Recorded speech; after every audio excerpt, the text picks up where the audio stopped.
I'm so over the bloodline.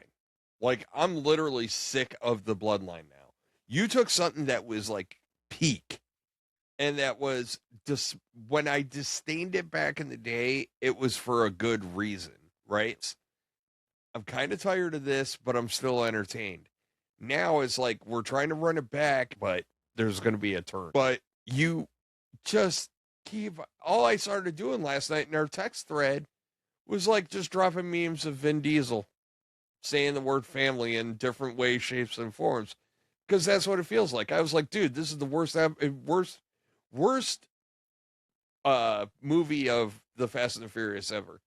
Like it was just family, family, family, family. I was like, shit. If you want to make a brutal drinking game, like every time they say family, take a shot. You'd be on the floor. In a world, two retired vets decided phone conversations about WWE storylines would make for a good podcast. Only one podcast dares to predict the future, where every move, every feud, every moment is overanalyzed. Grab your number 2 pencils. Get ready to step into the squared circle. This is your front row seat to the storylines as you wish they were written. Welcome to the If We Had the Pencil podcast. Here are your hosts, 4-time Drum Corps Associates World Champion Sean Green, and the keeper of the coveted 10mm socket of excellence, and 2-time small hometown local youth hockey organization champion, Matt Jackson.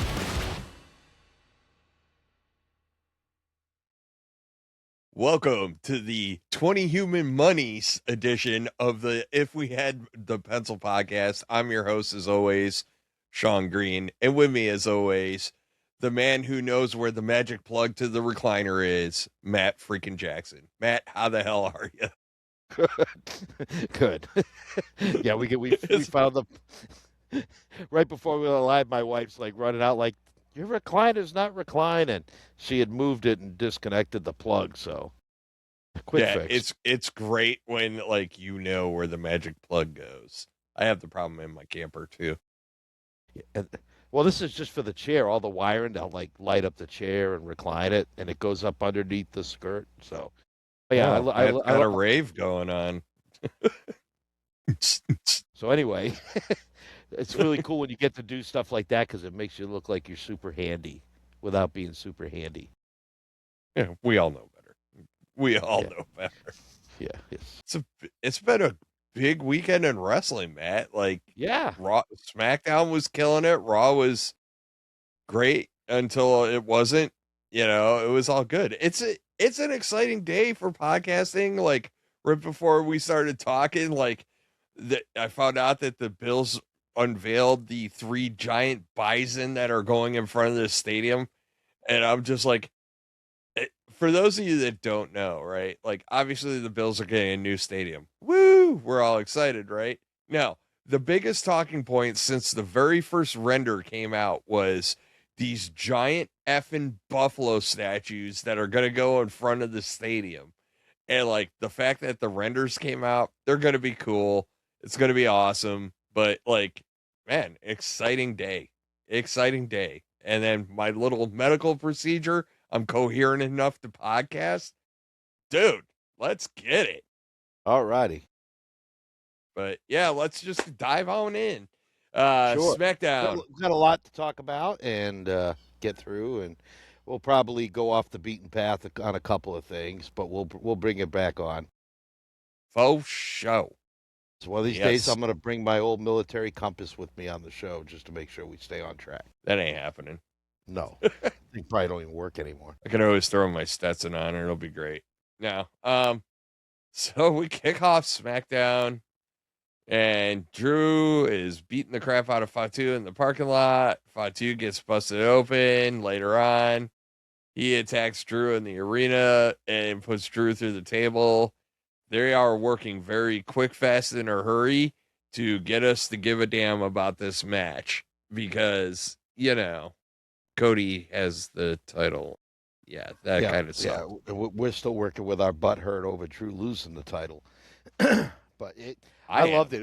It was a great brawl, like in the park, in the parking lot, and then Drew coming out and all this like flipping his wig. I, I want Drew to Claymore all this just on principle. It really kind of needs, like, we'll get into it later, but there's a little bit of tie in here, and we're gonna go into some tinfoil hat crap, but like Drew's got a legitimate gripe, and I think you can build on that on top of it, because I agree with everybody. Stop and think about like what Cody kind of screwed up for everybody, right? He got a title match after losing Chamber and Rumble, and like, look, I get it. Drew did stuff and things. I don't give a flying leap of crap. But Drew's a heel, and Drew is supposed to do stuff and things because he's the heel. The baby face is not supposed to get the cheap way to the top. But that's and the that's problem. kind of the problem with it, right? And then on top of that, it's like shit like that happens in every Rumble and Chamber, and like wonky stuff happens. So it's just like, okay, he got screwed, and I'm pretty sure like every wrestling historian on the face of the earth could give you like, the list. Thank you, Chris Jericho, of like everybody that's been screwed in that. So like, that's what I don't get. Like, giving him a match was just horseshit. So now we got Drew Jacob, which is fine. I have a feeling the Mania match is going to be a stip match, but we'll see from there. But yeah, just It'll be the world famous Las Vegas street fight. no. Yeah, we're getting into a lot of street fights lately. Yep.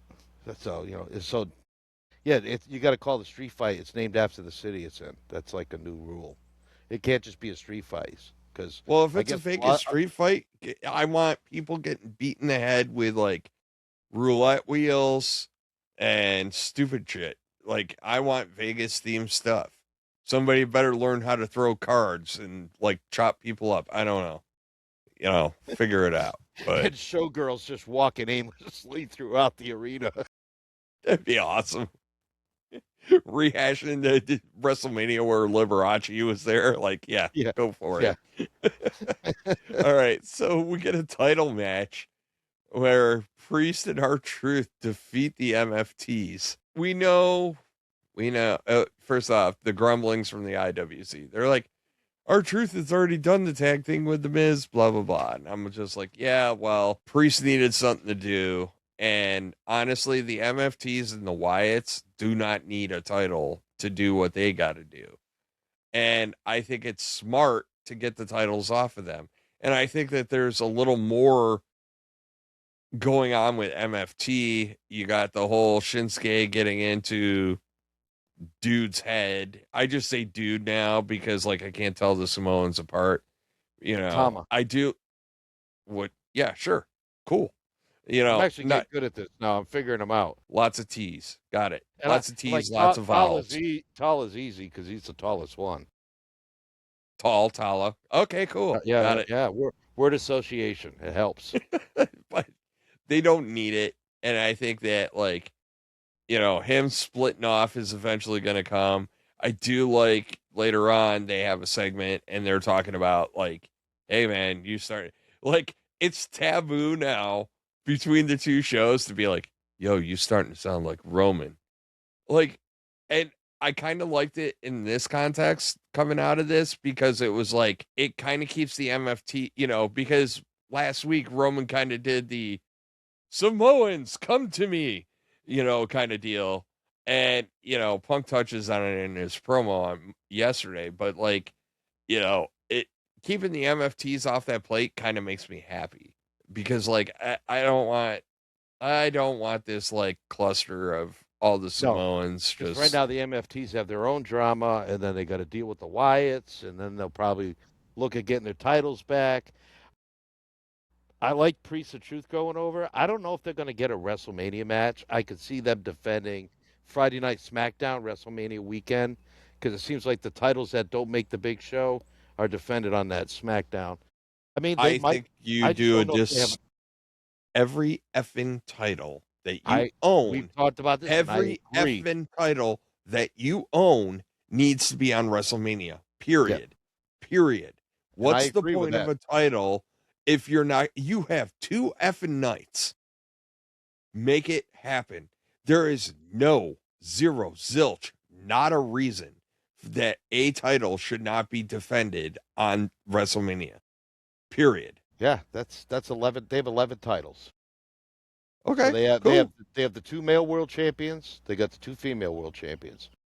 Then they got the 2 ICs, the 2 US, 2 male tag teams is 10, and the female tag team because it's only one female tag team. Okay. That's 11. So, you know, here's the thing I've noticed too lately. I'm gonna kind of jump into it because during this show I mentioned to you that this had a attitude era feel to it, and I kind of felt like it's been going that way for a couple weeks, and I've noticed the matches are getting shorter. So maybe we don't have to have every match go 20 minutes. We can have some matches go 7 and 8. You could easily do 14 or 15 matches over 2 nights. 7 one night, 8 So the other. I think it depends on who's in it, right? And I think that there's, we'll get into it a little later with Raw, so I won't talk about it now. But like some of these matches, you probably don't want to go long, on the real. So I, I'm with you. I don't know if Priest and Truth hold on. I don't really care. I'll just enjoy the ride. And Right. I do hope they get a WrestleMania match because this, in all likelihood, I'm going to guess is probably Truth's last WrestleMania. Like I have a feeling Well, that this is it. and I think that they're trying. I have noticed, and I've said this in the past, I have noticed that Triple H tries to reward certain peoples, right? Like if you're out there eating the shit sandwich for a while and just paying your dues, like Triple H will find a way to kind of make it worth, to or if you're ready to hang it up, like AJ got his tag run with Dragon Lee, and now R-Truth's getting this thing with Priest, and Cena got his IC title to get his Grand Slam right before he retired. So that's another thing. I think you paid your dues and you embrace the suck, you get rewarded, and I think also when they know you're getting close to the end of your time, that they're gonna throw you a bone too. So, I agree. but yeah, it was fun. Like it actually took me by surprise. I was really not expecting Priest and Truth to go over because I Well, thought they're setting it up, right? Like, who got what? Our Truth got the pin this time, but like, they've been doing this synchronized pin up until this week. So at some point it's gonna flip and he's gonna try to pin. He's not gonna be legal man or some shit like that. And I just that's coming. That's coming. And then the women's division is heating up, Matt. Your girl with her sister, the Bella Twins and Charlotte Flair and Alexa Bliss, all ate ice cream and talk shit to each other backstage. Yay. yeah, I don't think the Bella Twins had ice cream because they had a match, but that was just kind of the whole lead in and trash talking and an excuse for Charlotte and Alexa to come out in their match later on in the show. But yeah, the Bella Twins, please, like, no way in hell they should have had a title match. Is it just me? Yeah, we'll save it for their match. Yeah, I know. I'll get into it when we start talking about that because two of my favorite shticks that are going on right now that make me just chuckle are obviously Candice LeRae and Johnny Gargano and his never-ending planks.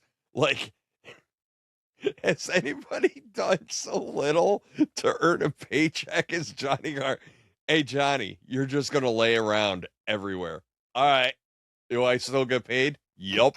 What I want to Okay. see now is I want to see if, like, when they do these backstage segments, I want to see if, like, some of these other wrestlers could try to break Gargano, like make a break character. Like they should just like start saying the silliest stuff. It's just such a great But story. And Danhausen couldn't break him. Danhausen didn't try because But just the Danhausen fact shows that up yeah. and she's like, "Can you help him?" And he's like, "Oh, I need 20 human money. I need $20 of human monies." She's like, "Hey, I got a 20." She gives it to But she reaches Danhausen in and his pocket, pulls it out of his pocket and gives it to Danhausen. And the funny thing is, Danhausen never said that he was going to remove the Nope. curse to help her. He just asked her if she had $20. I know. And she did. It's just- And Johnny had it in his pocket, and Danhausen was it's happy. so good. And I think an underrated thing about this is this has impacts on the tag division, because there's obviously a tie-in with Motor City Machine Guns and everything else. So like, I like that because now we're getting a little bit, they are getting better about telling stories right now, which makes me happy. Does the heart and soul good. That's what this whole podcast is all about. So can I spike the football now, Matt? Because I think it was a long time ago in a galaxy far, far away that Sean said Trick Williams will be at WrestleMania and his match is going to be against Sami Zayn. I said about 3 Can I weeks spike ago. the football yet? Sure. Because Trick Williams is going to have a match with Sami Zayn at freaking WrestleMania. I have no doubts in my mind, like no question. And it's funny because that's where it all started for Trick Williams, right? He came out, he talked shit to, man, I love me some Trick Williams. I really do. And like his whole segment, I was just like, I love this guy so much. You know? Yeah, because I like it too, because Sammy's acting all conflicted and this and that, and he's going through this whole mental breakdown. And then all of a sudden there's a camera and this Trick just staring at him like, can you believe this crap? Like, look at this. Look at this shit. Like, look at this shit show. And then just goes in and just like, instead of like, oh, you having a bad day? Let me help you out. No, I'm just going to talk trash to you. And then I'm going to make sure that I go down and sit ringside later on just to be annoying. Trick is really good. So good. So talking about Candice LeRae, Motor City Machine Guns beat Fraxium with a little bit of help from Candice LeRae. And like I said, I think that there's a little bit of just really good about to happen storytelling there. And I'm really curious where it goes. And like, I like how they teased it. You're like, Johnny's finally getting out of the funk. And then it's Obafemi. And you're like, okay, Johnny is not getting out. No, right back to the mat, man. Right back to planking, dude. You know, so like, it was good. And, you know, I haven't seen Fraxium in a week or two. Like, Fraxium's like one of those weird ass teams. Like, you do not realize how fast they move and operate until you watch them in the ring and you're just like, oh my God, I knew they were fast, but holy crap. I would venture to say Frazier hitting the ropes is as fast as Breaker. But if not like faster. what they do with it, like yeah, they wrestle at such a tempo that's so impressive. I know. Yeah, it's like no rest holds with those guys either. No, they just go. They're like Energizer bunnies out there, just like doof, doof, doof, doof, bouncing all around the ring, flying over ropes. You know, it's just like holy crap. Yeah, no. But let's get into it, Matt. We have to get into this. So, Randy Orton comes out, and we get a sit-down dad talk from Randy Orton a little bit. Let me talk to you. Randy Orton is doing God's work for his match with Cody Rhodes, and it's the most compelling of the 4 men's wrestlers that are involved in the championship bouts out of all 4 of them. Agreed. Because he didn't turn full heel. He kind of acknowledged the crowd, but kind of backslapped him at the same time. He was like, I smile. I appreciate it, but it's kind of hollow because I'm here trying to get the gold. And like Randy is doing a clinic right now on how you don't fully turn heel, but you make it matter and you can do heel shit, right? Like, I just got to do what I got to do to get to 15. Yep. Chef's kiss. And I like that he called out about, the elimination chamber and, the Drew and Cody. Everybody should be calling him out on that. Yeah, like absolutely. I have a huge effing problem with it, and like everybody should be calling Cody out on it. And like Cody's probably going to lose to Randy because of it. Needs to lose because Yes. if Cody goes over, you're going to have to run it back like at Backlash, like right away. And then, but Randy, I don't know. I'm going to say it. He deserves it. He should go over at Mania. He should get that Uber Mania moment again. Like, because I'm telling you, he is doing God's work. He is putting on a clinic on how to make the match matter, make you give a shit, and then also like make his. He's just on a whole nother level with promos, and he's giving you the why. He's giving you the why as well. Yes, you know he thinks it's BS how Cody just walked in. Yes, because he even said it was supposed to be easy, and Cody made it not easy. And the thing is, so we have this continuous phone thing going on with Randy, and I love it. Now, you want to get into it now or a little later? Because our discussion of the week, because I think it's a genuine. Because I don't think we have to wait for the closing.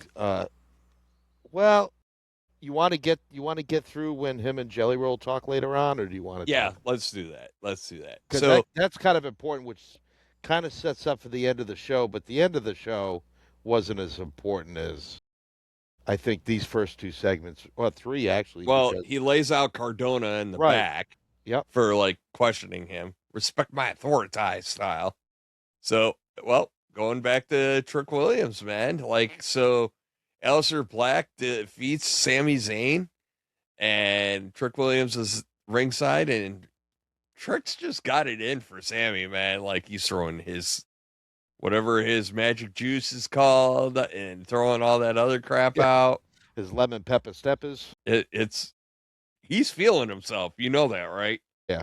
Like, Trick is feeling himself because, like, it was when he stood on the announce table, I was like, that mofo is feeling himself right now in a good way, right? Like, he's like, I got this. And, like, you could tell by him coming out to the ring, and then when he stood on the announce desk and was just basking in it, I was like, oh, God, this guy's going to be so good in next level.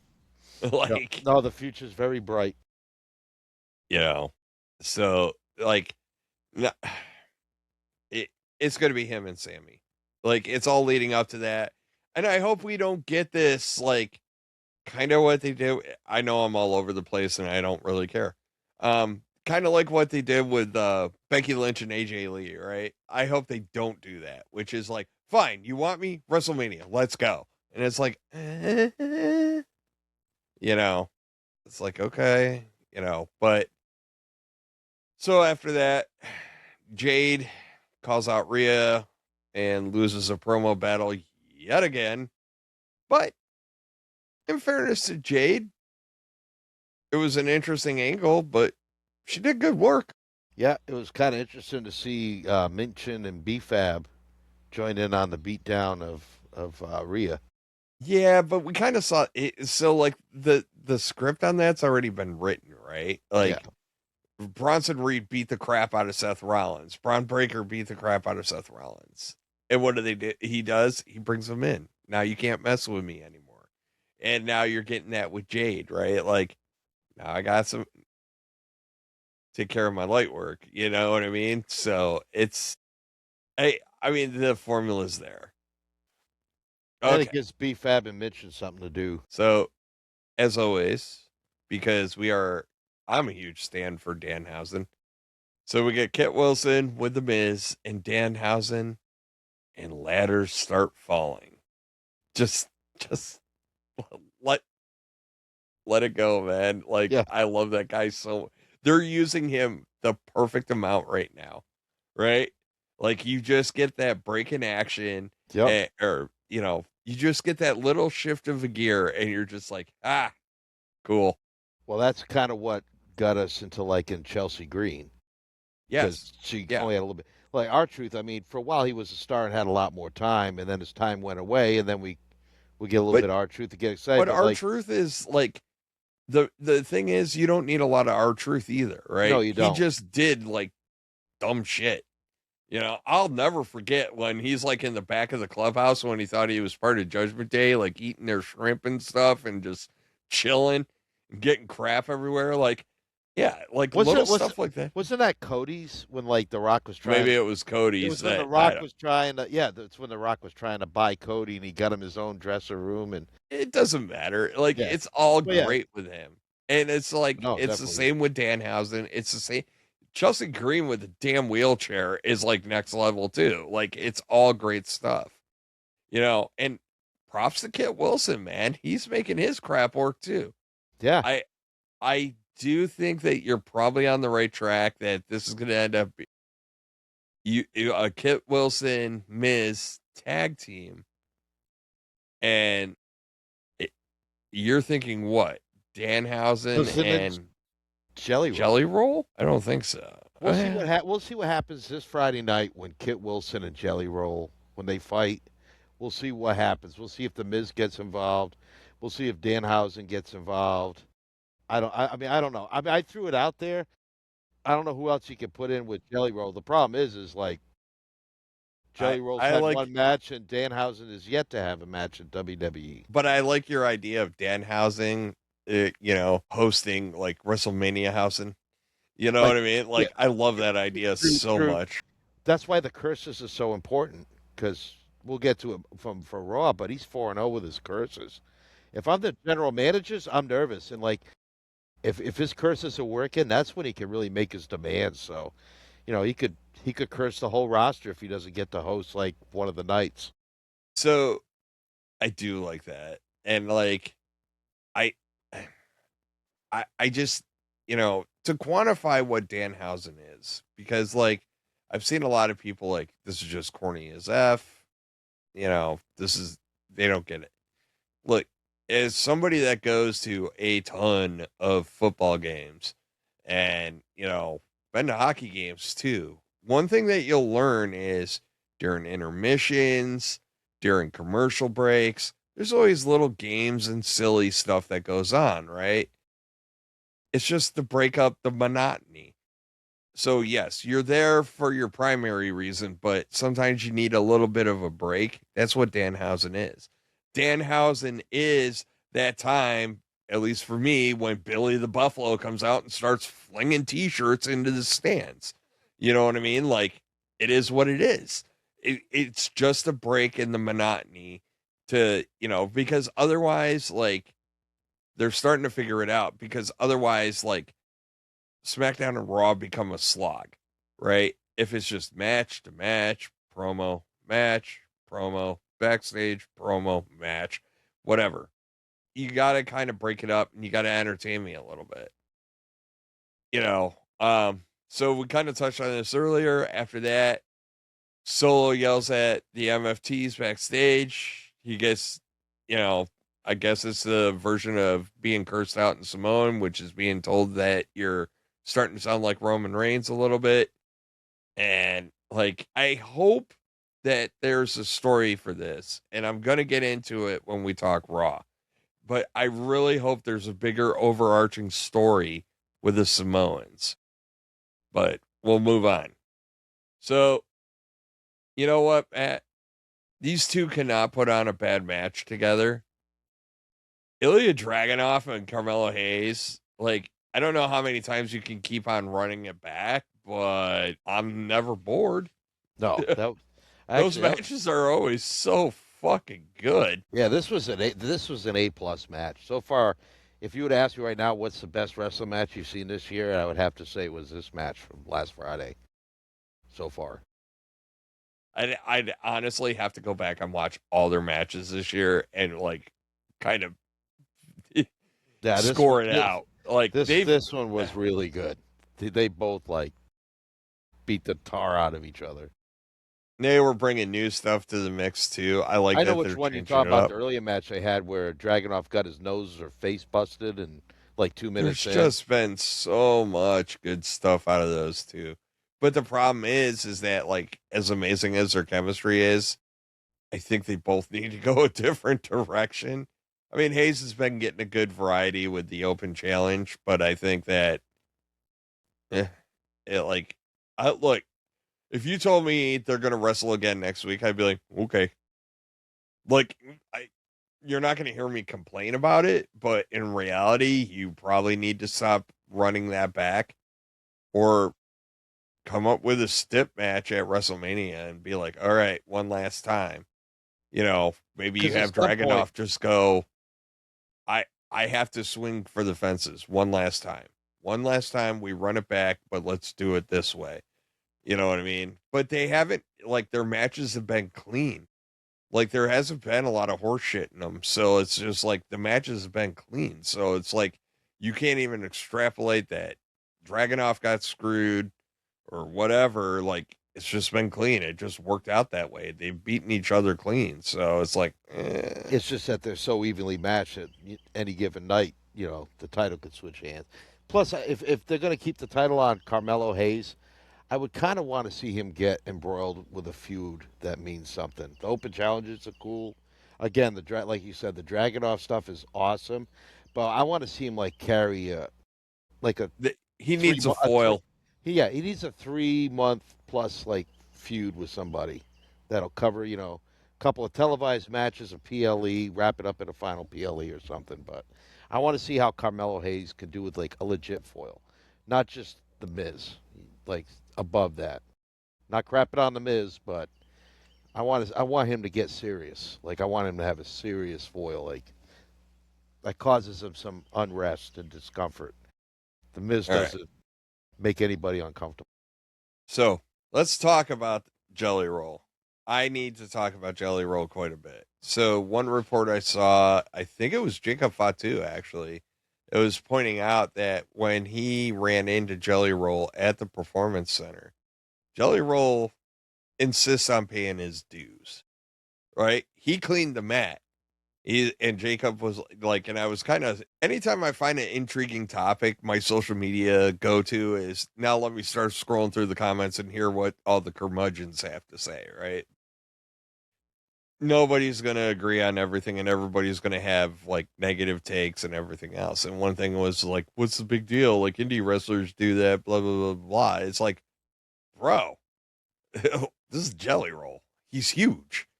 And not physically. Like, no, he's huge. Like, he is a celeb. And, like, he respects the business enough to do the shit work. And I cannot stress enough how much I appreciate that. And, by all reporting, Bad Bunny apparently is the exact same way. Like him, I love him, hate him, whatever. Don't understand his Super Bowl halftime show. Bad Bunny was really good when he wrestled Priest, too. Oh, fantastic. It was probably one of the best, if not the best, celebrity match I've ever seen. So, like, credit to him. And I love, It wasn't Johnny Knoxville and Sami Zayn, the giant hand.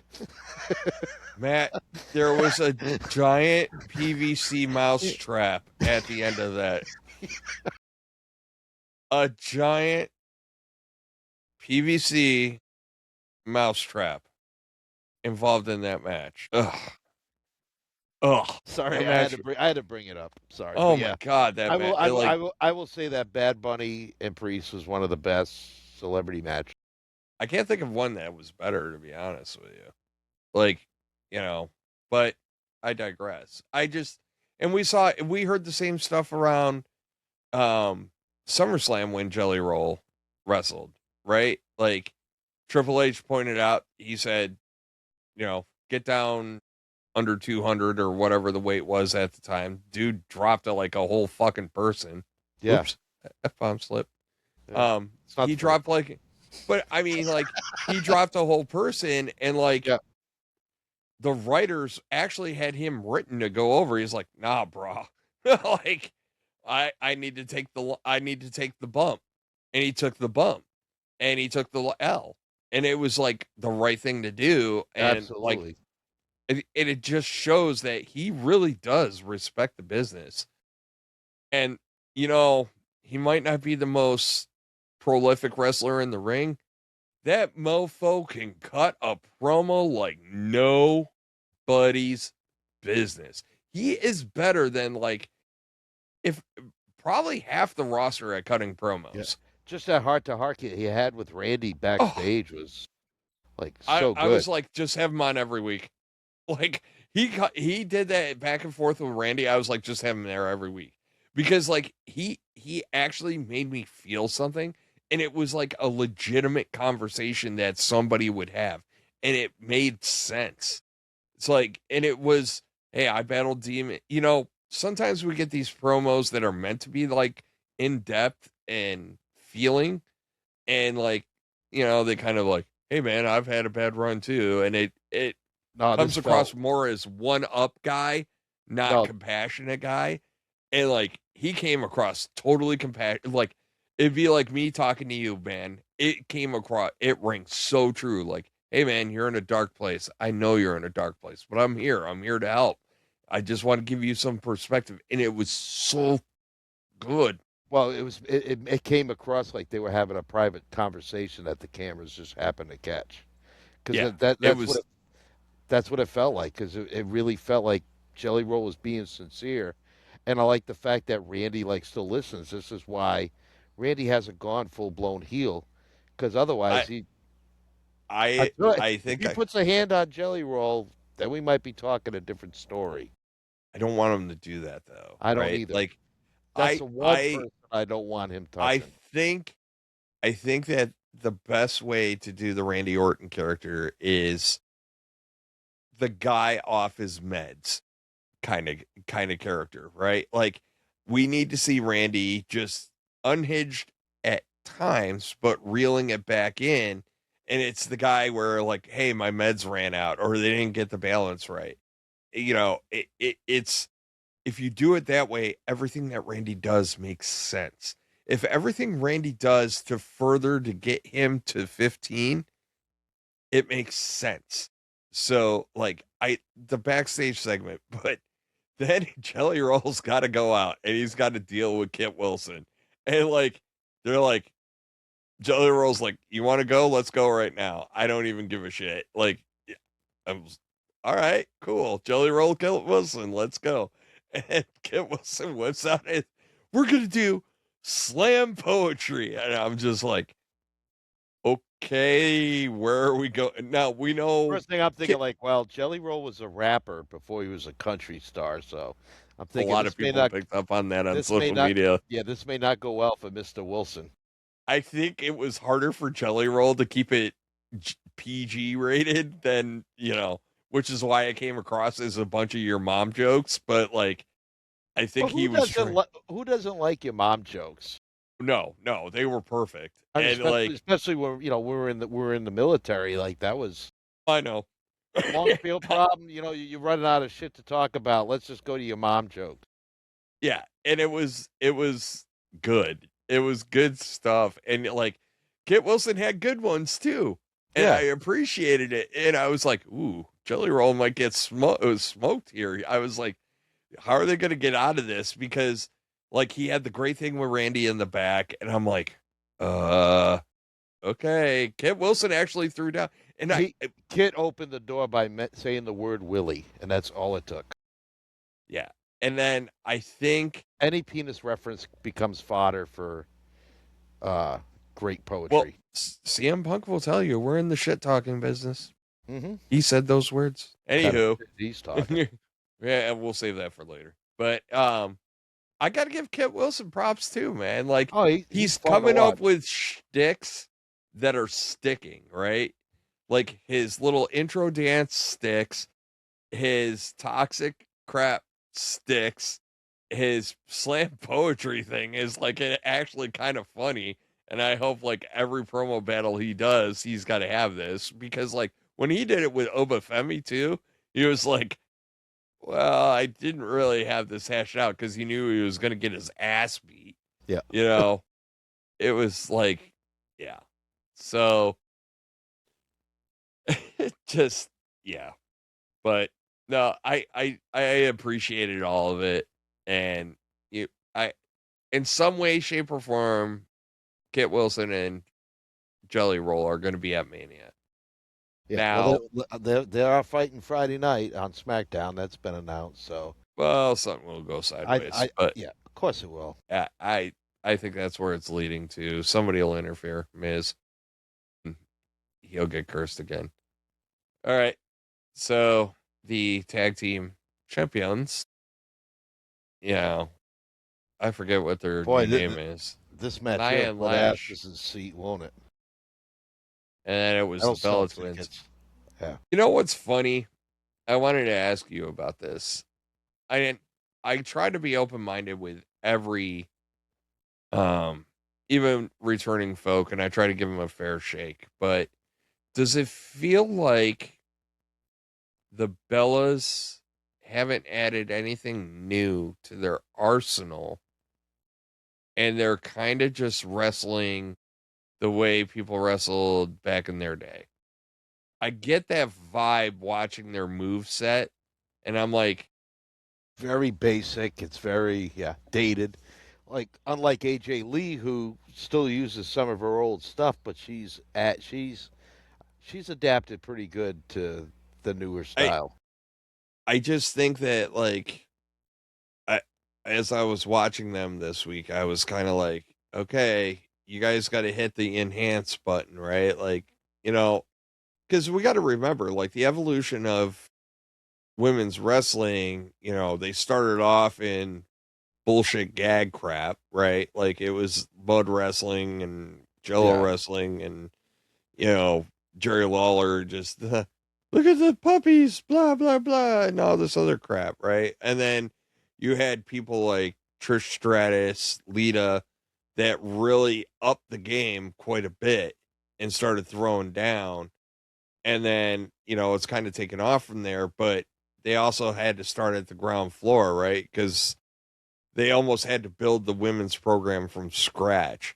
Yeah. So And I even then, think, the top women wrestlers are only getting what 3-5 minutes well, on and a that's the Raw. thing, right? Like they had to build it from scratch. So like when we get those older school wrestlers, you got one of two ways to do it. You just do it the way that you always did it, which is the vibe I get from the Bellas, or you adapt, which is what I'm getting from AJ Lee. Now, AJ Lee is not burning the house down, but she has adapted and expanded her set, you know. And she's been adequate at doing it, and that's all we ask for someone who hasn't been around for a decade. So I guess that's kind of my point with the Bellas, right? Like they're back to being a tag team. I need something fresher move set wise. And I think I kind of get off with them a little bit. But I want to get into the end of the show. So Randy Orton gets phone call. We're going to talk about the phone call, and then he beats the crap out of Cardona after hugging him and apologizing to him. This feeds my like off my meds like feeling for him. Like I really like it a lot because like he's like I understand, man. We're gonna hug it out, and then all of a sudden it goes to shit, and it's like okay, he's like bipolar, and I love it. The Well, phone. okay, the phone. The phone. All right. So Matt and I this week had a very fun back and forth on the phone this week. Um, and we were talking about who we think is on the phone, who we hope isn't on the phone. So I think we both agreed that we hope it's not Randy's dad that's on the phone. Um, so we talked about, okay, folks, Sean's about to do a heel flip here. Um, or no, I'm going to do a face flip. I said it might be a good idea that it's The Rock. And Matt's kind of looking, I could feel Matt, even though it was a voice call, I could feel Matt glaring at his phone like, what the, yo, Sean's off his no, it meds. says Sean. It says Sean. But, okay, so here's the deal. This is why I said it would be a good idea if it's The Rock for a myriad of reasons. But so I think you can kind of paint The Rock as a kingmaker, so to speak. You know what I mean? John Cena did what Cody told me to F myself or go screw myself or whatever. Cody lost his title. I made him pay. And I gave John Cena what he wanted, which was 17. The never seen 17. That was me. Take credit for it. F it. Everybody else takes credit for stuff during Cena's final run. Might as well let The Rock do. The reason I say this is good is what you do is because, as I mentioned earlier, Roman doing his Samoans unite against Punk thing, you tease The Rock coming out on Raw. The Rock comes out on Raw. Everybody's going to assume Rock's got Roman's back. Or, you know, and Rock drops a promo and basically goes, I'm here to push somebody over the edge, meaning to a title. Then you push, then everybody's like, oh, it's going to be Roman. It's going to be Roman. But you just leave it hanging. Next thing you know, no announcement, no saying he's going to be here. Rock shows up on SmackDown. And you find out that the person that Randy's been talking to on the phone is The Rock. And that's where it all comes together now. Now because Rock still has a beef with Cody, right? So now he's just going to ruin Cody's day yet again. And that would make it twice now that Cody's had to drop the effing title at WrestleMania because of The Rock. Right? Yeah, He you kind of flipped sold me John on it 'cause Cena. I was He way flipped against The Rock. John He Cena, did. and Cena took the title off of Cody. Now he flipped freaking Randy Orton. Maybe not fully, but he flipped Randy Orton and put Randy Orton in a position to screw over Cody and get the title again. Because Cody said, no matter what, I'm going to love you, man. And like, I think if I was to do it and The Rock was in, I would 100% have The Rock do it. We also Because The thought, Rock doesn't even have to do the stupid shit that made it cringe. When Rock interacted with Cody, it was cringe. Like the whole sell your soul, blah, blah, blah. It was bad. It didn't make sense. Like, it was just like, what are we doing? It was like somebody doing a sci-fi feature and coming out and like quoting Game of Thrones. Like, so it was just so off the but the rails. problem is management gave Cody the opportunity, which could be Nick Aldis. So that could be its own thing. You know, It gave doesn't Cody another matter. title He shot. wasn't supposed to But be what? in that position. So you could say that The So- Rock's on the phone, but what is The Rock going to do? What's his role to ensure that Randy gets 15? He'll just beat Cody's ass again and just make Cody a bust the belt, the Mama Rhodes belt, baby. I don't care. I don't effing care. I just think that like we've talked about this with Cody and we're walking a real fine freaking line with him right now, which is after he's tore his pec, he came out late in the Rumble and went over. Like, well, you can't win, you know. Okay, cool. He pays his dues the following year. Well, this is almost the equivalent of that, right? Like, you came late to the game and got over. Fine. You know, we don't usually see like world titles flip on a, SmackDown, which is fine as well. But I think if you can get The Rock on board and you find out Randy's been talking to The Rock, you swerve everybody because then everybody thinks The Rock is there for Roman and he's not there for Roman. And you can easily get out of it because, hey, Roman, the whole talking point is you can't do this on your own. You know what I mean? I think it's just brilliant because The Rock has no beef with Punk, but he's got a beef with Cody. And like, I think we're only one main, like last year it was Cena, this year it'll be Orton. And I think what you do is now it becomes a thing. Now Mania time comes and you go, I wonder how The Rock is going to make things miserable for Cody. And then you go from there. And I think it's a great way It to is. like answer who's on the phone, and it's so compelling. And there's that minor swerve where you're like, "Oh, he's here for Roman." No, he's here for Randy. So, on top of the Rock, we also thought maybe Drew's on the other end of the line. Drew McIntyre, possibly. Drew doesn't pan out because he ends up beating Jacobs. Him and Jacob are going at it like at the end of this segment after like That's right. you So know there's no way the he could be on the timing phone. didn't work out. Yep. We thought maybe Drew at one point, you Yep. know, That's right. and I also said though I was like, there's I think that they're to feed into this voices in my head dichotomy of Randy Orton. All right, we know who the bad angel is. Make the bad angel the Rock. And then we just got to find a good angel, which is Jelly Roll. You know? So he's got both competing voices, but one's winning out right now. It just it would be art. It'd be cinema as I whack the mic, as they say nowadays. But like it's great, you know, but Yeah, I think that's a it's a great great story. idea. It is a great story.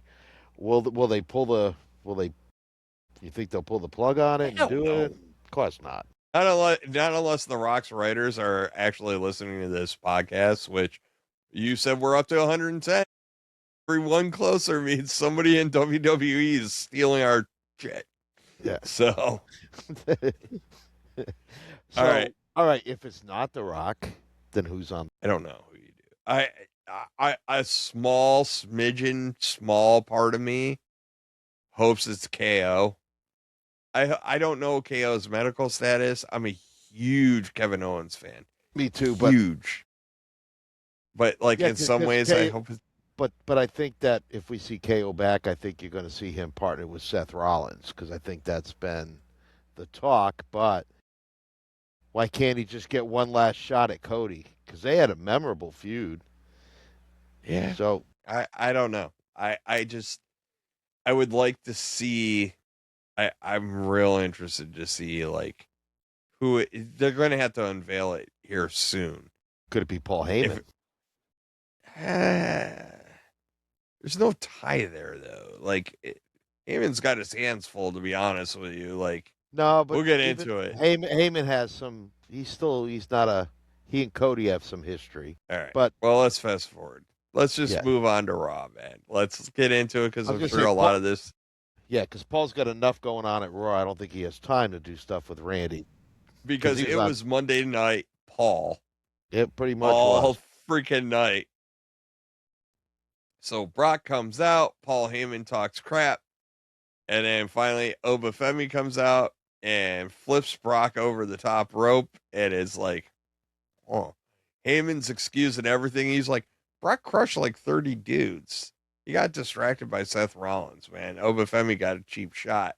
Now Oba gets another one, and it's like, and he was kind of talking shit about Obafemi, like that he's flashing the pan. And I was like, I think I texted you guys. I was like, over under on when Paul starts representing Obafemi. Yeah. Like, he'll just hitch his wagon to him too. Like, but it was a good whether or opening not segment. It was, and I want to say something about Brock because I love how Paul gives the whole rundown of Brock's accolades, and Obafemi's got some pretty good ones too. I think he's the record holder for the SEC for the shot put. So I've watched sports now 50 years, and they like to use the word elite athletes. And when I think of like your top tier elite athletes, I think of people like Bo Jackson. Deion Sanders was one. I think you got to think about putting Brock Lesnar as an athlete in that top tier. The guy was an NCAA sure. Division I wrestling, UFC champion, almost like made the roster for the Minnesota Vikings. And he was what, 30 when he tried out for the Vikings, or late 20s? He wasn't real young. Now, Almost made the Vikings. And the dude is a freak. I mean, he's what, 48, 49 years old, and he still bumps. I mean, granted, he doesn't wrestle a lot, but I mean, he bumps for who he wants to bump for, though. Like, that's the difference. Yeah. Well, I tell you what, he seems to be really liking the bump for Obafemi because that clothesline and that, I mean, he took a good bump out to the floor, really sold it. But I'm just talking about as an athlete, like he's like a once in a lifetime type athlete, Brock For sure. Lesnar. And I think what probably hurts him, like, oh, he's a pro wrestler, like that takes him. No, because I mean, we've had some incredible athletes in pro wrestling, and Brock stands out amongst everybody. No, he does. He does. And I So mean, it is I what it say is. that to say, like, I have a feeling that he's going to put Oba over. And I think what started this whole thing with the push for Brock and Oba was actually was last year. You know, Oba had a shot with Cody Rhodes, and then in Brock and Cena, Brock destroyed Cena in like what 8 minutes, and Not then on the even. Cena, He just right? F5'd the crap out of him until he So, decided he was done. right, and then pinned him and left. And then Yeah. Oba gets his shot. He comes up short against Cody at Cena's retirement show. But I really think is they were already thinking Oba Brock back when they were doing Brock Cena. This is all part of it Probably. because if he destroyed a legend who they call the GOAT in under 8 minutes at a pay per view, and then he's selling for Oba now. This is like Oba's big breakout. This is what it's going to be at The WrestleMania. transitive properties of Yes, wrestling. Oh, I could see that. I could agree with that actually, like very easily. Because Oba, like, this is a good feud for Oba. And I think this is a WWE problem. It was a horrendous problem when Vince was still around.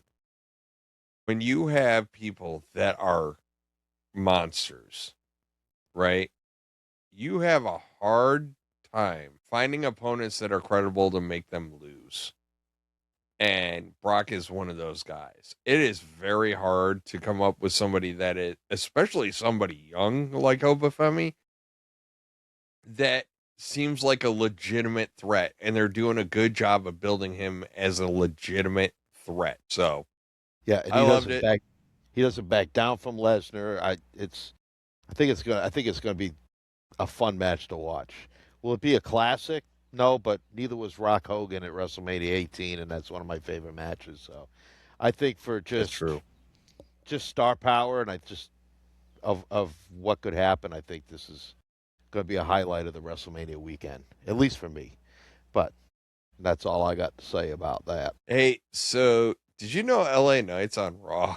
Because I Yeah. like totally freaking forgot. Well, He yeah. comes out. Didn't you say that he was busy trying to return the ambulance? He was trying to return the ambulance. I'm sure that took some time and some paperwork, but no, and he is doing tax commercials and other shit. So And actually no, sings pretty good too. so he comes out. He helps out well, kind of helps out the Usos.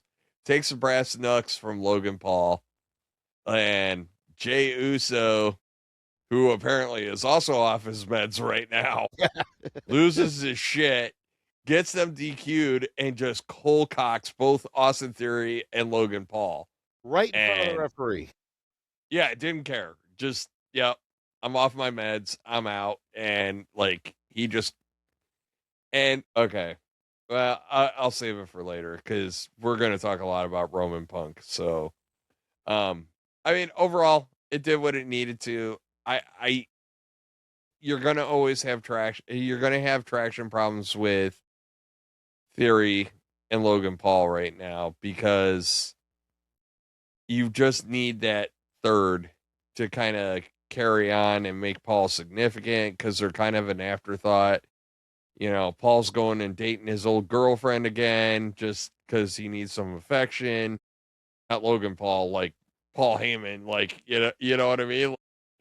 Oh, all my new pieces are gone. I'm gonna go hang out with my old piece. Like, okay, like you do you, boo. You know, but again, it was Paul Heyman night, so whatever. And oh, I'm gonna get this out of the way now. The epic detail of Paul Heyman that last night was so good. You are in Red Sox territory. Baseball season's about Oh, to don't think start. I don't know. You wear a pinstripe suit, which was a nice touch, and a Yankees tie in Boston. Ah, chef's kiss on that too. And Great attention to detail. and you saw how Boston feels about New York. Anytime they mentioned Madison Square Garden, like it elicited views, whether it was Adam Pearce or Bailey or Paul Heyman. Like, yeah, we don't care. Our shrine's the TD Garden or the Boston Garden, whatever the hell they call it. I don't care about that Madison Square Garden crap. So Becky Lynch comes out. And Yes, we she find does. out her daughter is a big AJ Lee fan. That was It was like the greatest twist, and like we get a typical Becky promo, which is not bad thing to say. Like no, Becky no. just She Becky's, definitely and spiraled she last just night. obviously AJ Lee is just that. Like if those two stuck around for a couple of years and kept on finding their way back to each other, you could get one of those good rivalries out of them.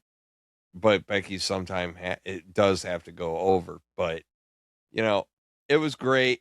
It's probably the worst way I like a match to be identified for WrestleMania, though. Like, fine, you want it, you got it. WrestleMania, like, okay, didn't even have to work for it. And I credit to Becky, like, you played right into my hands. I got what I Yep. wanted, and I was like, well played. You know what I mean? Like, whether or not that was her plan, it worked. Hey, crazy work sometimes, I guess. She just reeled Yep. that fish in, man. Yep. Like, I was like, all Oh, right. she's so fun to watch.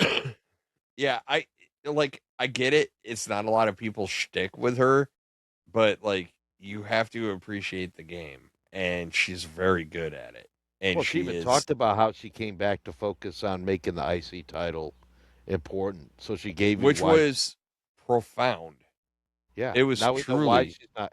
Yeah, it's a legacy thing, like kind of like Randy winning 15.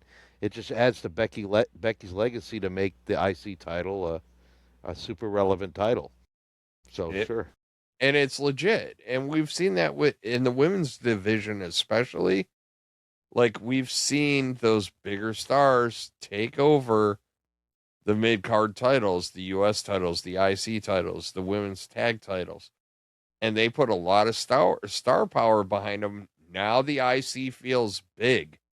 The US title TBD. But like, women's tag division is loaded right Yep. now. There's a lot of good talent like chasing that. So no, for sure it's like good stuff. And then because LA Knight wanted to remind us he was around, he went and had a conversation with the Usos. And what did I say, Matt? It's a curse word in Samoan to say you sound like Roman. And off his meds, Jay did not take kindly to that. And, I hate to say it though, they're right.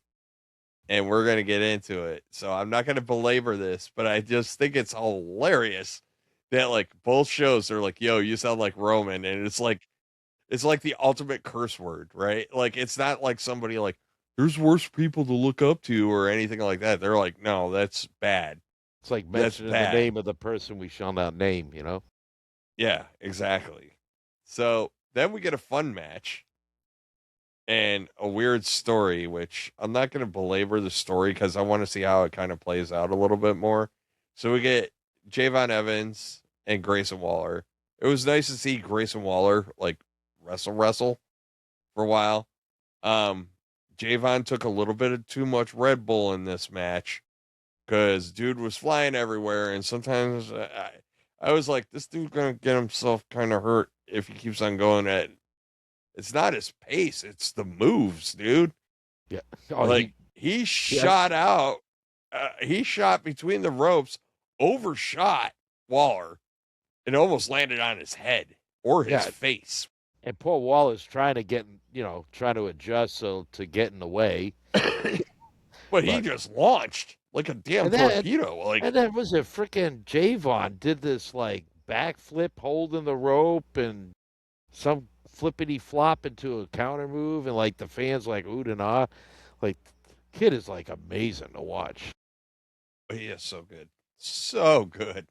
I love him. I hope the story gets a little better. That's why I said I'm not going to belabor the story on this one because I'm like, uh, I was like, all right.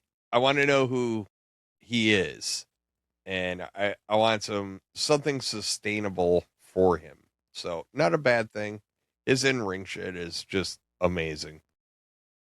So it's Heyman night, as I keep on saying. So now we get Heyman with Adam Pearce going next week, MSG street fight. His guys. And I was like, okay, cool. And like, made sense. And you can kind of see Heyman. Heyman's a little bit disheveled right now. Not as bad as he was last week, but Heyman is very how do we put it? Heyman is very like It's a little scatterbrained.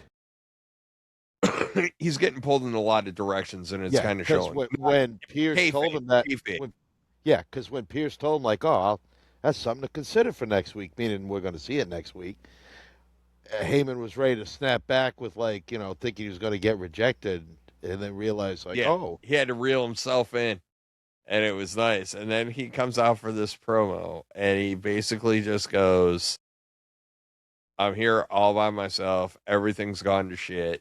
Like, just put me out of my misery. And then to your point about like playing the classics from the Attitude Era, man, he comes out, Boston PD shows up, and they arrest Seth. And it's like, okay. Like, I can't tell you how many times I saw it. And I told you guys in the text chain, I go, Heyman, Seth has potential to be Vince Austin light. Like, it is never going to be that good because Heyman doesn't hold the gravitas in the managerial structure to make it that big, but it could be like a lighter version of that, and it could be awesome. Like, it could be a situation where they're just undercutting each other every which way to Sunday, and I think it would be great. Do you think it's time though for Seth to drop the hood and the mask? No, because it's his escape plan, and I think some of that is so we can have Seth around, but because of the injury, we have to protect him. So I think this is how last night he was all out by himself, and I'm like, why does he need the hoodie and the mask? Because I don't think he can fight for himself, right? Like, we got to keep on changing this up. So yeah, I think it's a protection mechanism. I think he's close, but I haven't stayed at a Holiday Inn Express, and I'm not a doctor, so take it for what you will. And just to let you know, those weren't real Boston cops because they were too quiet. Get out of here! Get out of here! Hands behind your back, asshole! Get off the table! Yeah, get off the table! Yeah. And they probably wouldn't have. I gotta go to the bar. Let's go. Come on, Dunkin' Donuts is closing in 15 minutes. We're gonna go put you in the car and take you down to the station. All right, cool. That's enough of my horrible Boston. You got it naturally. It's actually not bad. So a little bit of work would be better. I don't want it. Practice. No. My vernacular's screwed up enough. I don't need to add more craziness in there. Start walking around the house. You're almost Canadian being from Rochester, New York, anyways. This is true. I do love Tim Hortons. So and as happy as Tim Hortons makes me, you know who's not having a good time? It's Kairi Sane. Yeah, Kairi Sane's she's had a horrible couple of weeks. Well, months. Yeah, she's having it rough because Bailey and Lyra defeated the Kabuki Warriors, and yeah, I can talk. Sure. And Kairi kind of took the blunt of all that, and it's just like, well, shit. Like, I don't know, but I stand by my assertion that this is going to come down to a Asuka Io, because you're not going to do a Mania without Io. This is going to come down to Asuka Io, and I think that this is where Kyrie's gonna flip, and she'll start hanging out with Io. So I think that's what this is all leading up to. It makes sense. We'll see. But after that, more Danhausen, because he wants the passwords to iShow feeds, and iShow Speed's like, I don't know what the hell is happening. He's like, fine, you are cursed. And yep. And his 180 viewers. I mean, 180 million viewers. Danhausen conducted the fastest fact check I've ever seen anybody on a cellular phone. Let me see. Yep, correct. It's just his physical comedy is so good too, and it's he's like goofy and awkward. Like he makes herky jerky moves, and like his posture's all weird. Well, it's just funny.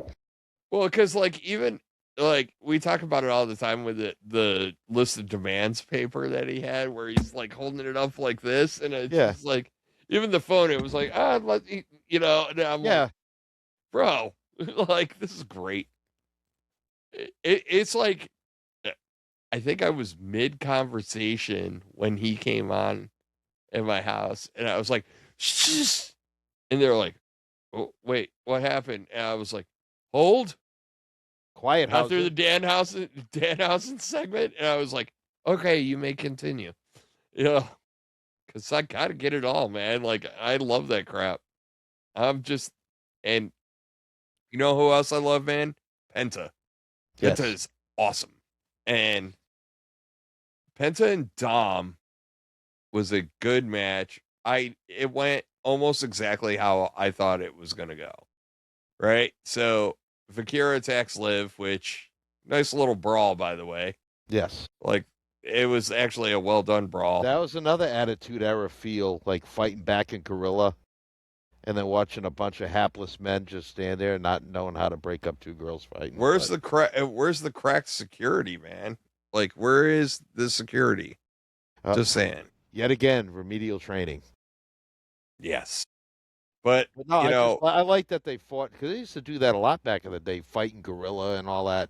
We're starting to see that more, so warms my heart. Well, they've been doing it backstage though too. Like they'll be doing an interview and then a fight breaks out further back. Yeah. And they're like, "Oh, come on!" And you get the shaky cam as they're chasing back. But no, this match. I think Fatu and Drew are still fighting somewhere right now. I'm sure. Well, they flung themselves off like an electrical thing or whatever. Whatever. That's all right. They're fine. That was days ago. They're better now. They're fighting again. I mean, Jay got taken off in an ambulance. Was back like the next day. So whatevs. So I think the big part of this story is Dom running away and leaving JD McDonough to get his ass whooped. That's the big takeaway. Everything else in this match didn't really matter. The biggest takeaway is JD tried to protect Dom. Dom scurried off like a little cockroach, which it's totally in character. Nothing wrong with it. Nothing wrong with it. But it's going to lead to, it's just sometimes you can just predict the next chapter in the story, and we already know where this is going, because next week's Raw is going to be JD like, what the like, bro, really? I'm getting my ass beat and you just deuce out like a little coward? I have your back, but you don't have mine, which has been the running theme with Dom. So it's like, yeah. No, and the fact that Finn caused Dom to lose indirectly again, not directly, indirectly, kind of nice little story there. Finn's music is back. Yes. Yeah. Oh, I love that. I love his intro. I love the man. I cannot wait. He was feeling it last night too when he did that dive outside the ring, the plancha, and took them both out, and he stuck the landing. You just saw the look on his face, like he was feeling it last night. He's feeling himself right now too, which is a good thing. Like he needed to be heated up again. Yeah. And it's long overdue. You know what isn't long overdue, Matt? This god awful promo program between CM Punk and Roman Reigns.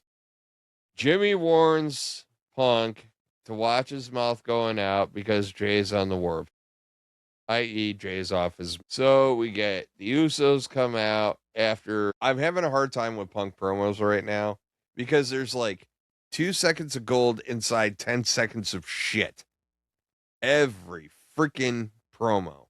Like he'll drop a couple of things you're like, oh, that's good. That's good. That's good. But it's surrounded by all this cloudy crap that he puts out there, and you're just like, you lose the good in the bigger ball of shit. And like it's really frustrating. But like this whole segment was a dumpster fire upon dumpster fires, in my opinion. I think every time they get together and do something, it gets worse. I think their Well, first go around was their best. Like they ran out of all their good material week one. Now they're just like grasping at straws to try to limp their way to I think WrestleMania.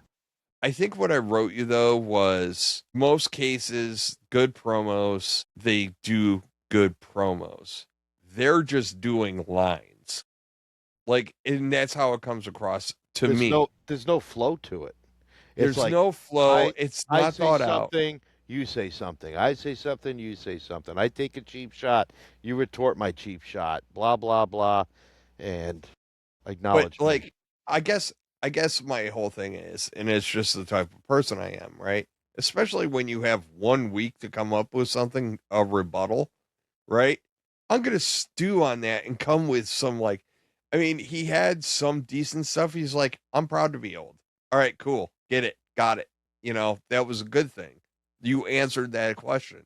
Why did you pop him in the face when he called you old?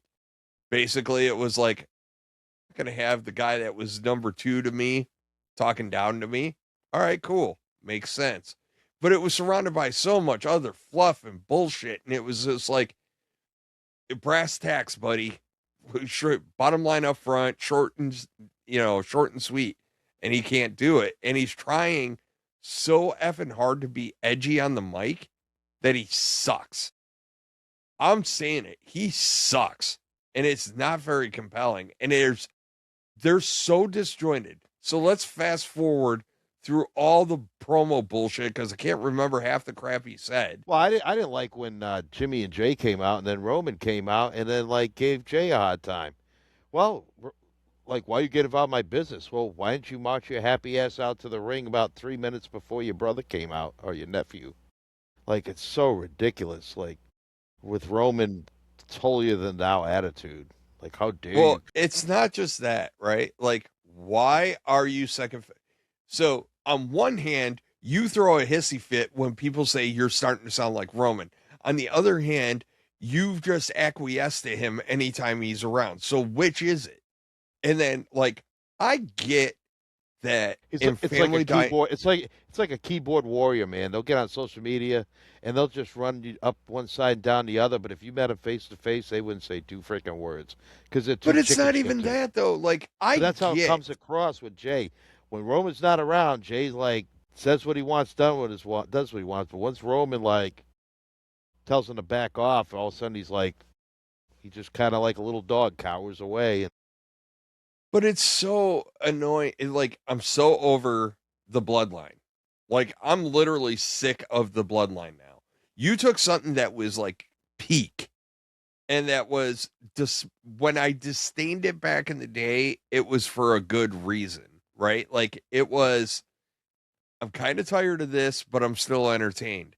Now it's like we're trying to run it back, and they're not going to run it back. I'm 100% convinced of that, but there's going to be a turn. But you just keep all I started doing last night in our text thread was like just dropping memes of Vin Diesel saying the word family in different ways, shapes, and forms. Because that's what it feels like. I was like, dude, this is the worst movie of the Fast and the Furious ever.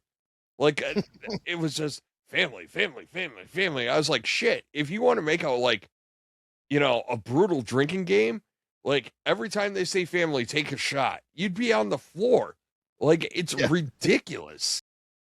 Like, and it's just so bad Because at the end of the day, this is what really frustrates me with all of it. At some point, like, I get that he is family and you are brought up in a culture where family is a big deal. But at some point, you have to wave the flag and go, you know what? He's using and abusing and treating me like shit. And he still does. And they just come running like freaking puppies. And it drives me nuts. Not that Roman has that kind of pull because he's supposed to be the tribal chief and blah, blah, blah. Like, I get it. I get it. But, like, at some point, you got to go, enough's enough. You obviously know the dude is an asshole because you don't want to be compared to him. So, if he's such an asshole, why do you just keep on running it back? And then Jay, like this and then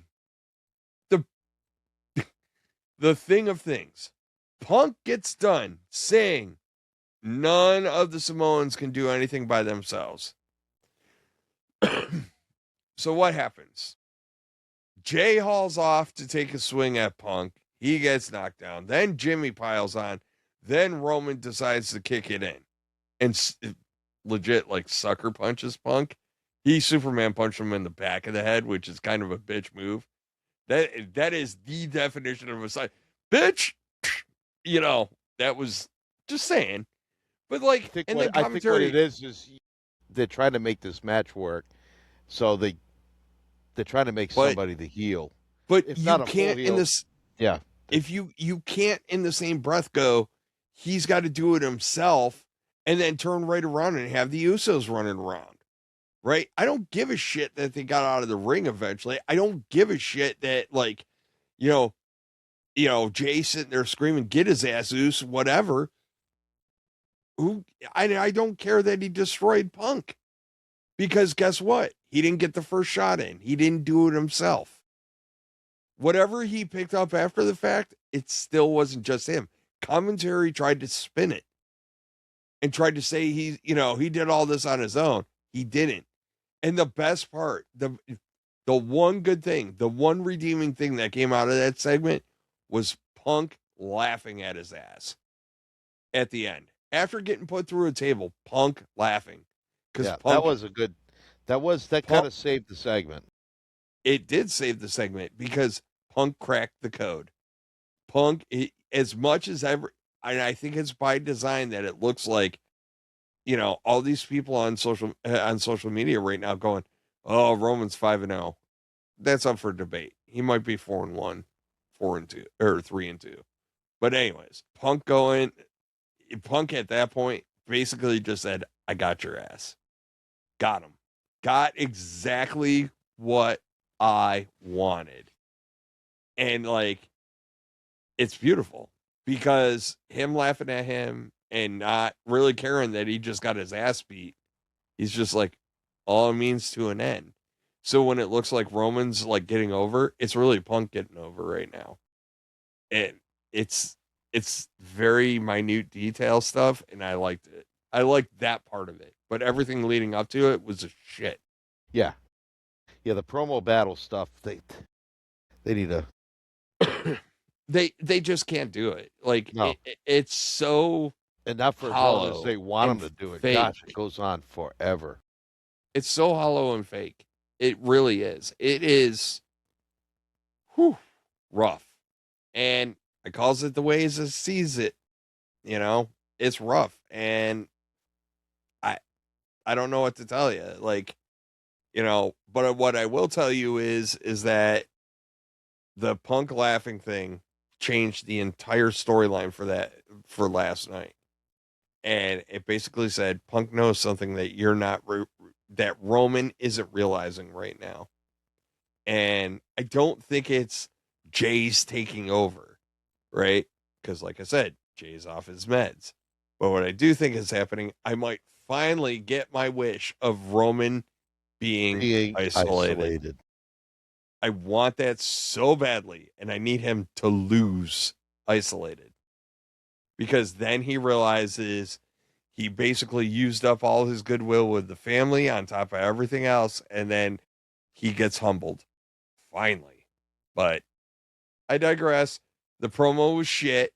The ending was good. I'll take it. It did move this. It did move the story.